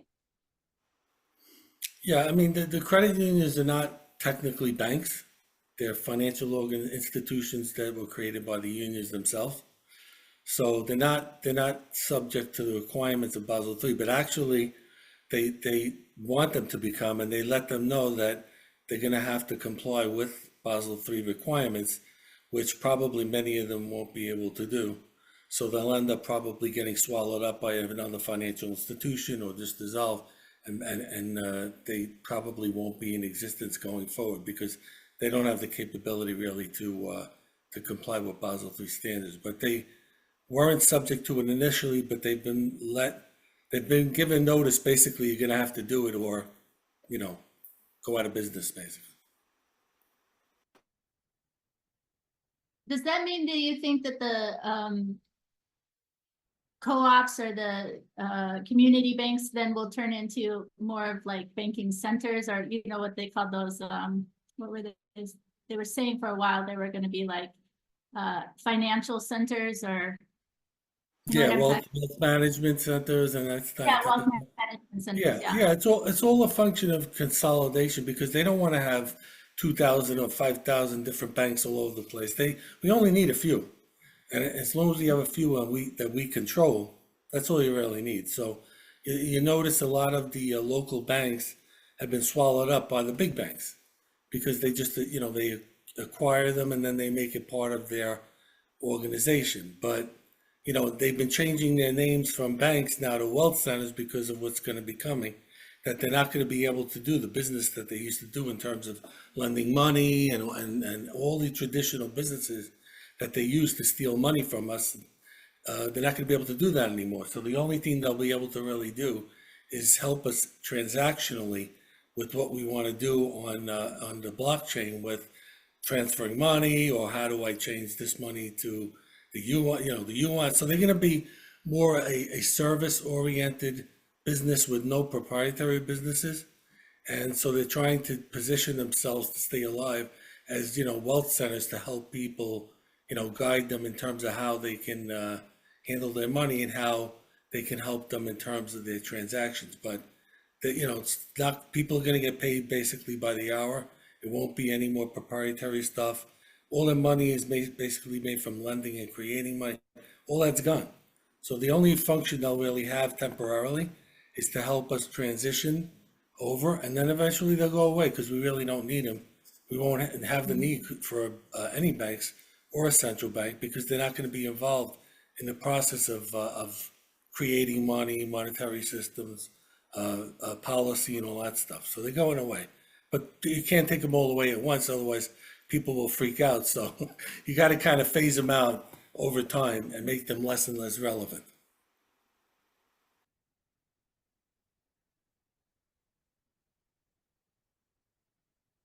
I don't have any questions. Do you have any questions? Okay, yeah, any more comments for you? Are you good or? Okay. All right, so I was taking notes throughout the presentation. By the way, you did a really great job, a very, very thorough job in terms of the backgrounds. Holy cow. You really kind of combined three of my live streams into one. Because I did the Fed, I did also the history of money, and you did a phenomenal job. I want to tell you that up front because clearly your presentation shows that you put a lot of time and effort into understanding and learning everything that went on from the original history all the way up to now. Some very minor points in terms of presentation. The usury was really normalized by the Rothschilds because they considered usury, which is the charging interest on money that you lend. It actually was considered immoral and unlawful in the Bible, and most of the institutions out there wouldn't do it because they felt that it was not right to be able to do that.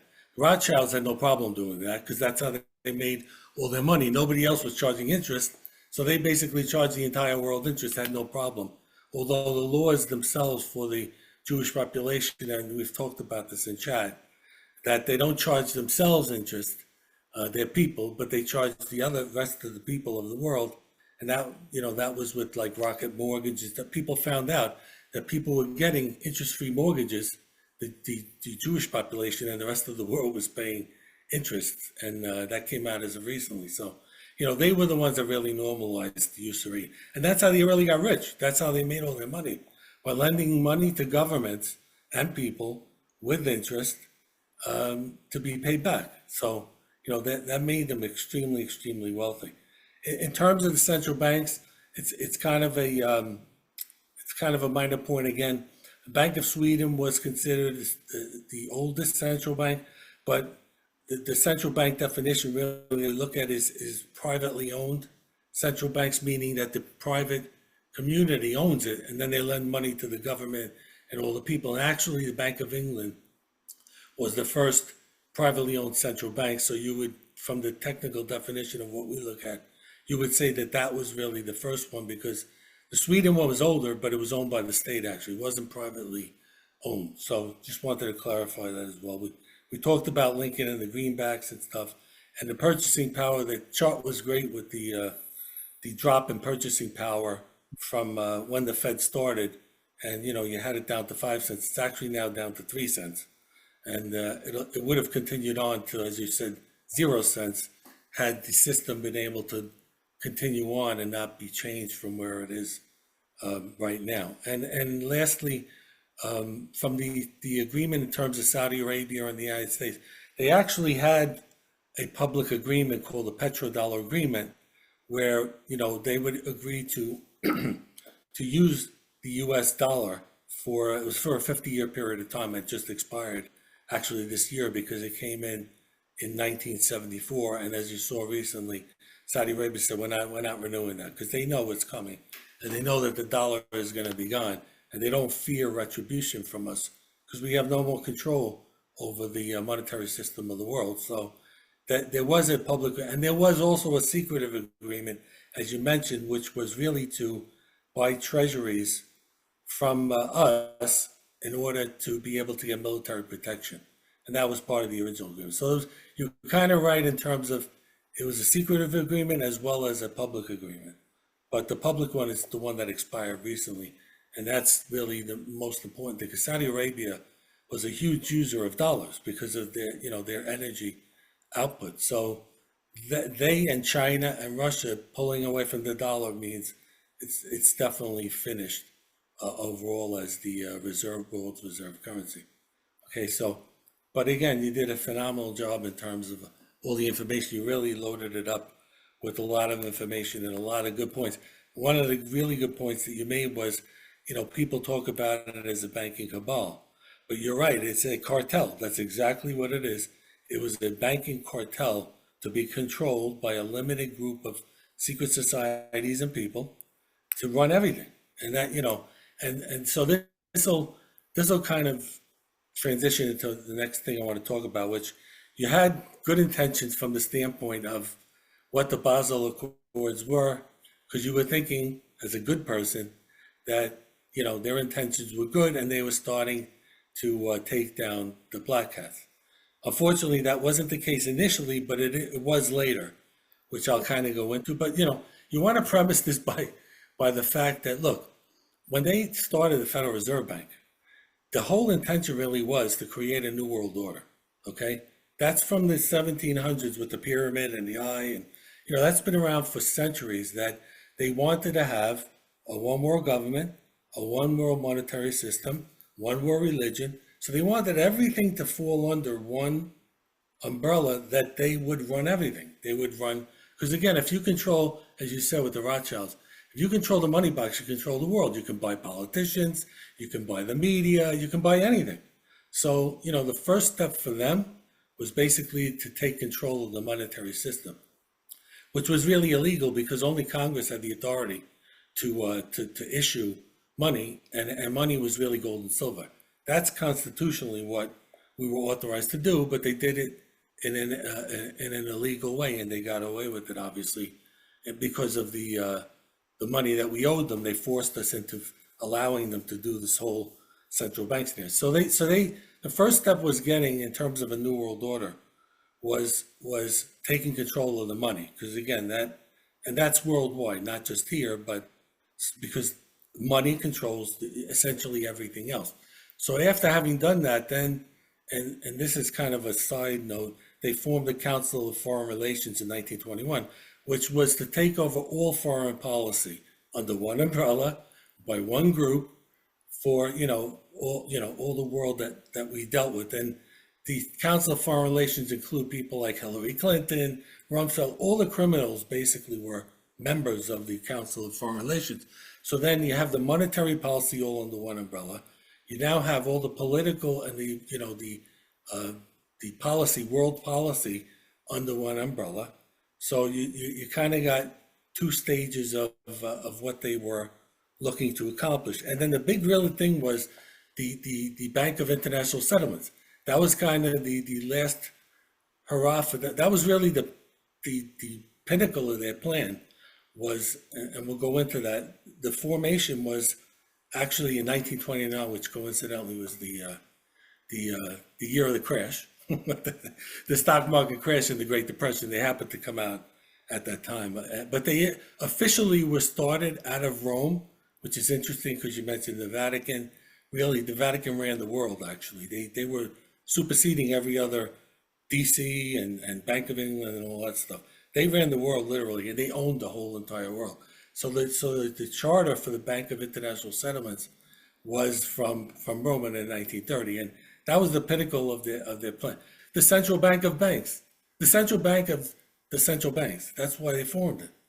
So it was done in 1930, right after the Council of Foreign Relations. So the plan was to have one bank, again, that oversaw the entire world, and all the central banks around the world were members of it. So the members of the Bank of International Settlements were the central banks, the banking regulators, and the bankers, all bankers.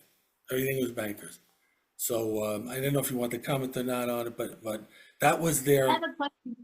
Sure. So if the Bank of International Settlements was the central bank of all banks, basically all central banks, I got that understanding. Why would they allow regulations, this set of Basel I regulations, to come in the first place? Like, to me, that was what set it apart as being infiltrated by the white hats, is because a central bank is not, unless it was for show, which they like to do that a lot. Right. Which I think, Yeah, you said that they had to do it slowly on the good side, right? But they had to do it slowly on the bad side too. You can't come in and put in all these world regulations all at once. So the original Basel Accords, because again, everything was voted on, all the voting power and everything was done by the central banks of the world, which we know were all cabal. And all the regulators are owned by the central banks, and the central banks are owned by the private banks. And we can't even go into the structure of the central bank's ownership like the Fed, because that'll take a call in and of itself. But everything was all controlled by the bankers, indirectly or directly. So when they formed that bank, they were working towards the final stage, which was global governance over everything. So that was what the Bank of International Settlements was really formed. So they started the process by making it as if, yeah, we're going to start getting tough on the banks and we're going to raise their, capital requirement. But it was all a facade, because really there was no real effect on the banks. And as I had mentioned to you in my post, when they started talking about tier one and tier two and tier three, they changed tier one assets, which were, as you said, cash and deposit. All of a sudden, they allowed tier one to be the stocks of the banks themselves, to be used as collateral instead of having to have money, because they had no money in the banks. Well, you mentioned about the printing of the physical money in the world, and you mentioned it was about 40%. Actually, from when the Trump took over the Federal Reserve, rolled it into the Treasury, 80% of all dollars in the whole entire world were printed in 2020 and 2021. So it was a huge printing, and it was on purpose, because they wanted them to devalue the dollar on purpose.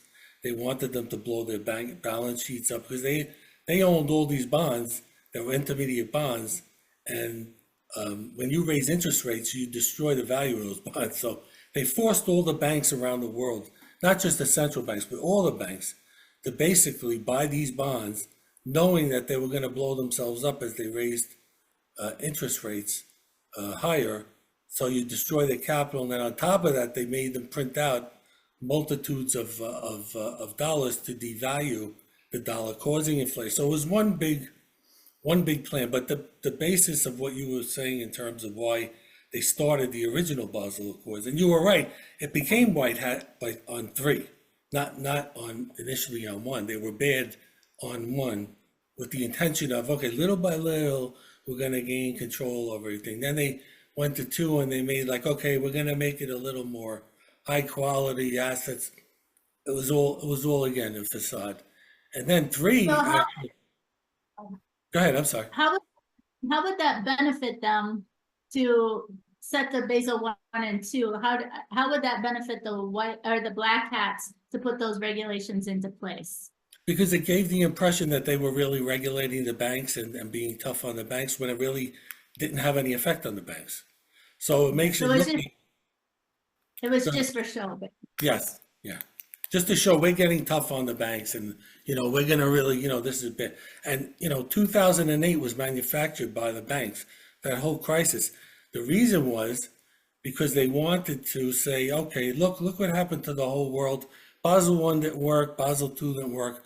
Let's get the whole world together now at the Bank of International Settlements, and let's do a whole global policy that'll fall under one umbrella, and this way we can regulate all the banks in the entire world under one policy. So just like in 1907, the way they got the Fed kind of in place was they created a panic, and they made the stock market crash, and the banks were having runs, and they said, see, you need a central bank in order to take care of all this. So they tricked the people into wanting to have a central bank. It was the same thing here. They said, okay, look what happened here. We made a mistake with Basel 1 and Basel 2. It wasn't enough. We have to go out now, and we have to really, all of us, the whole world, has got to get together to make these regulations. And that was the plan, obviously, to get the whole world under one umbrella in terms of Basel 3. Now, Basel 3, actually, they were finalizing their stipulations in 2016.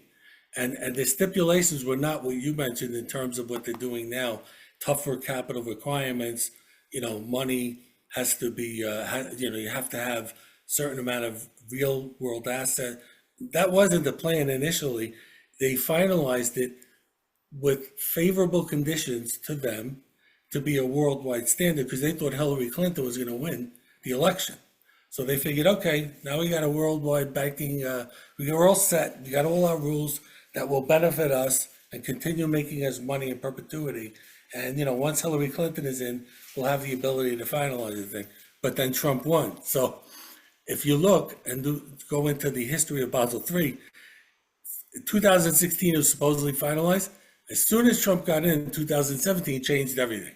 He took away all the things that they were going to do. He basically said, no, no, no, no. You got to have a certain amount of real asset. You got to have a certain amount of real capital. You're not allowed to lend and leverage. So they revamped the whole thing from 2017 to 2019. So that was when the White Hats had, taken over. And they also took over, by the way.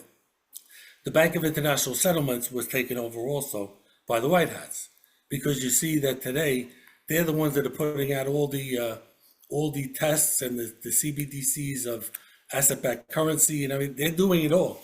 So they're actually the ones, they're using, like they did with the SWIFT system and the Federal Reserve, they're using their own tool, which they were going to destroy us against them, to come out with all the regulations that we need on a worldwide basis to put asset-backed currency into place. So, that was when you had the right idea, and it would be nice if the world was nice and they actually were trying to do something good. But you were right; it doesn't matter because it came in at just a later part, and we did take over and start to implement. So before I go on, any comments? Either one of you, And so anything? that's why I mentioned earlier that the cabal has infiltrated everything, right? And so that's why it's more of deception and manipulation behind the scenes.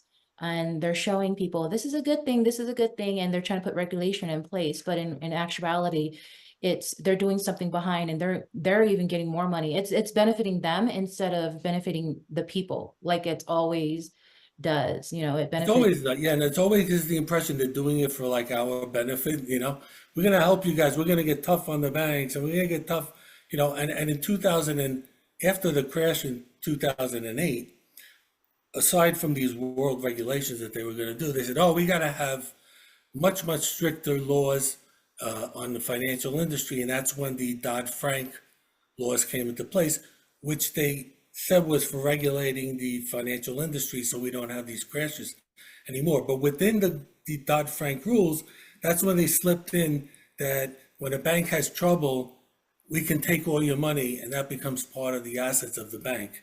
So that the government doesn't have to put money out. We'll just take the people's money and we'll use that as the assets of the bank as unsecured credit. So that's when they put the law in that the bank can seize all your money. And in reality, once you deposit it, it's all their money anyway. But that's when they slipped that in without anybody really noticing that they could confiscate all of the assets. So every time they did something that they said we're doing for your benefit, it was all baloney. It was not, none of that was really true. So, so in terms of this, so we'll go on from 2017, they kind of revamped the whole thing. And I made some notes in terms of what they were really changing in terms of. So in 2000, Clinton allowed the banks to buy the brokerages because they had always been separated because after the crash in 29, they didn't, because in 29, they allowed the banks to invest in the stock market with the depositors' money and all the stuff, and that blew up all the banks. So they said, no, none of that anymore. You got to separate banking from brokerage.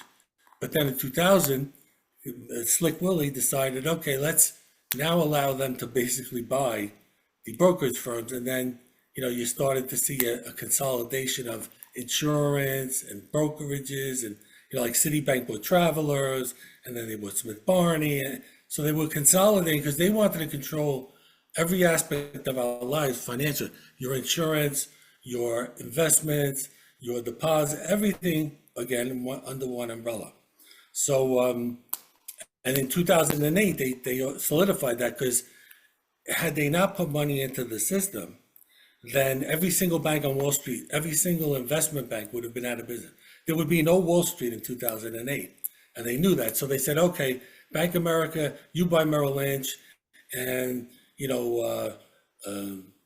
Morgan Stanley, you get an infusion of capital, Goldman Sachs. So what they did was they consolidated everything under, again, the rest of what was left under one umbrella, under the banking regulations, so that they controlled everything. And the money that they used, just so you guys know, when they bailed out the banks, and this is really, again, a function of the structure of the Federal Reserve. So I'm just going to say the Federal Reserve was owned by the banks themselves that were in trouble. So the people that were running the banks at the time when they did this whole mortgage collapse in terms of buying these mortgages and selling them and making so much money on them, and then they got into trouble and they went to the government for help. The presidents of those companies like Merrill Lynch and Morgan Stanley and Goldman, they were the ones that were running the policy that got us into trouble in the first place.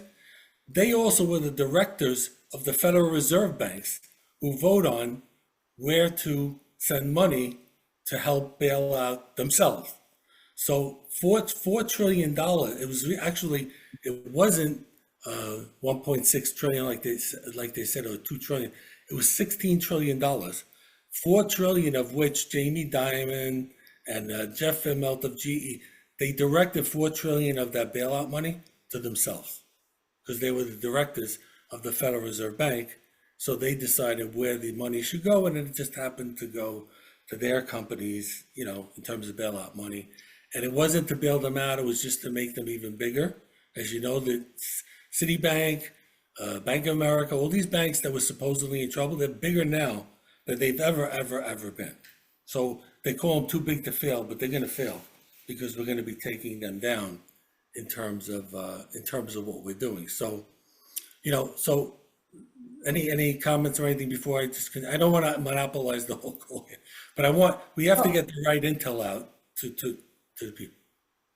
I was going to say we're close to reaching the 2-hour mark, so I wanted to actually close the call pretty soon. But going back to, did you have anything else that you wanted to say? Yeah, I'm going to briefly go over in terms of how we're going to take down, because Marnie said you're taking down the banks, and it is related to capital. So I'll go through it very quickly. That they used to separate the trading desks from the banks so that they didn't have to put up capital for the trading desk. They said, no, you can't do that anymore. Okay, and in terms of leverage, they're not allowed to leverage because in 2008 they were leveraged 50 times to what the balance sheet was. So 2% loss means you wipe yourself out. So they said no more leverage, no more keeping whatever you have off balance sheet, which they hide the derivatives and everything. No more. You got to put up capital for the. So these are tremendous amounts of money that they have to come up with in order to be able to keep these businesses going. But the main thing was the gold, as Marty pointed out. So they've been buying hand over fist derivatives for gold. That's paper gold, in order to satisfy the requirements in terms of Basel III. So what they did was they changed the laws of Basel III that only physical gold is counted as cash and currency, but your paper gold is not. It's a high risk asset, and you got to put up 85% of the value of your paper gold in order to be able to maintain it on the books. And there's no way in hell that they're going to be able to come up. All their money is in paper gold. They oversold gold by 100 times over because they knew that, not everybody's going to come in all at once for their gold. So, we can oversell it and lend the money out and make fortunes of money and buy derivatives and manipulate the markets because they're not going to ever come in. But now they're forcing them, saying, hey, if you're going to own these, you're going to have to put up the money, and there's no way that they're going to be able to put up that money. So that's why you've seen this massive buying spree of gold around the world by central banks and the banks, because they have to get rid of their paper gold and deleverage, and they have to be able to have physical gold, which we need in order to be able to back the currency that's coming up. So they're forcing them out of their businesses of trading metals and manipulating metals and all their off balance sheet derivatives, which are $630 trillion off balance sheet. They're forcing them to get rid of all that. And they're forcing them to put, in terms of gold, physical assets. So that's the key to how we're going to get the backing of the currencies for physical gold, because they'd be forced to own physical gold if they're going to own any gold, and they're going to have to do that as part of the tier one assets. No more putting up your stock, your own stock, in order to be able to consider that capital. Because if your stock goes down, what good is it? I mean, it's paper, doesn't mean anything. So, I mean, that's the main point, and I don't want to go into that too much more because it'll take long. But that's how we get the asset backing. So we kind of went from, as Marnie pointed out, a whole plethora of secret societies to basically the QSI DAO, which is actually the antithesis of what the secret societies represented and how they operated, which was, we control everything, you control nothing, we do it all under the cuff, versus the DAO, the QSI DAO is, I don't know if you want to comment on the QSI DAO, Ree, in terms of what we're going to be doing. I mean, I know you do. Basically, the QSI DAO is a collaborative effort. So it's pretty much what we're doing now in QSI is bringing people together and brainstorming or voting on things together as a collaborative. It's kind of, if you really think about it, it's also like our agile method, where we work together as teams, everyone collaborate, come together as a team, and then we make decisions based on, in short, as a team. So this pretty much is what the QSI DAO is and what we're leaning towards QSI DAO. But before I end the call, I wanted to go back to what you mentioned regarding the Basel III. Nick, aren't banks supposed to have at least $100 billion in assets? Yeah, they focused in on the banks that are big. Yeah, Because they're the ones that are the criminals. Yeah, they said for all banks that have over 100 billion, which they used to say 700 billion so that it would exclude some of the banks. They said, no. Anything over 100 billion, all these laws apply to you, which they are not happy with. And the Federal Reserve about 2 weeks ago said, well, we might have to soften the requirements that we need for the capital of the banks because it's a little too tough, but they're not going to do that. That's not going to happen. They're going to have to comply. But yes, you're right. That's right. $100 billion or more, these laws are basically applicable to that. And Basel IV, which is really, they call it 4, but it's really 3.1. That was all the kind of the revamping of all these laws to really put the screws to them. So there's no more trading and manipulating markets. There's no more, holding these paper golds, paper gold instead of real gold. So they're taking away all the capital really to do anything. And they're not going to be able to satisfy all the requirements, many of them, which essentially will put them out of business. And then there'll be a whole new system in terms of currency being issued by the government, the Treasury, instead of the Federal Reserve, and then backed by actual assets that have an intrinsic value versus, funny money or monopoly money, which is, as Marnie said, is worthless. It's not even worth the paper it's printed on. So it's a really good plan, and we can discuss this further in chat and stuff. But that was when the White Hats took over. So it was just a little bit later than Marnie had said. But you were right in terms of the capital requirements and the money that they need. They don't have it. So. Okay, so in summary, I wanted to say this was a really great presentation. It was a lot of information, from the history part to now. But Marnie, can you please summarize to everyone what's Basel I, II, and III? So really quick. Okay, so Basel I is where they first introduced the regulation saying that the banks needed to have some capital in their assets or some capital in their banks, so back up the money that they say that they had. Basel II was where they came in and said, okay, now we're going to put that into tiers, and so you need a certain amount, 4% of tier 1, and the rest is going to be that of the total of 8% of that capital will be the other tiers. So that's where they started to break it down and describe what type of assets that needed to be in the banks. And then the Basel III is where they come in, where the white hats now come in, as Nick has explained, and said, okay, we're going to increase that percentage of both tier one and the other assets that you have, of capital that you have, and they specifically need to be now asset backed for that top tier. So I think it was the 4.5% specifically needs to be asset backed, which essentially we're seeing that the banks didn't have anything in the banks. It was all funny in the air, not on the books, but not in real life. So that now they're pegging everything back to some actual assets, to making sure that everything is going to have that asset. Yeah, the back. assets have to be, like you say, cash. It's not asset backed as of yet, like we expect, but actual cash. You have to have cash in the bank instead of a book entry on your computer. Right. So it's not just numbers floating around on the computers anymore. There needs to be something actual physical in the bank that you can prove that we will come in with the regulations to check and do stress tests, like they were saying, to prove that you actually have what you say you have. So it's basically holding them accountable for not just saying that they're going to put these regulations in place, but actually doing what they say they're going to do and have the capital to support that. And that's why some banks are not Basel III compliant, because they don't want to comply. Or they can't. They can't, right? Yeah. That's why they pushed it to 2028. They keep trying to say, oh, we'll do it a little later, a little later, a little later, but it's not going to happen.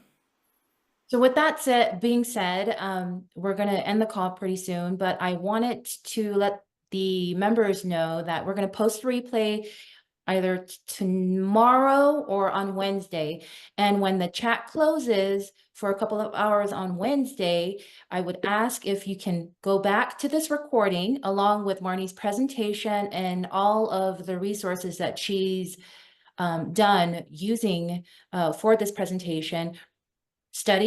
Read and study, and then maybe on Friday or Saturday, we're going to post some questions regarding some of the content that you learned from her presentation, and then we're going to have the ELT instructors go in there and help you and to see who is answering the questions correctly and who actually needs a little bit more assistance. So with that being said, thank you all for listening, and thank you, Marnie, for the wonderful presentation, and thank you, Nick, again for your wisdom on the finances and the financial structure. And with that being said, thank you, and we'll see you back in the chat. Thanks for watching this QSI presentation. To join the QSI community online, just scan these QR codes and connect through our social media. You can also access the QSI mobile training apps and online resources. QSI, by the people, for the people.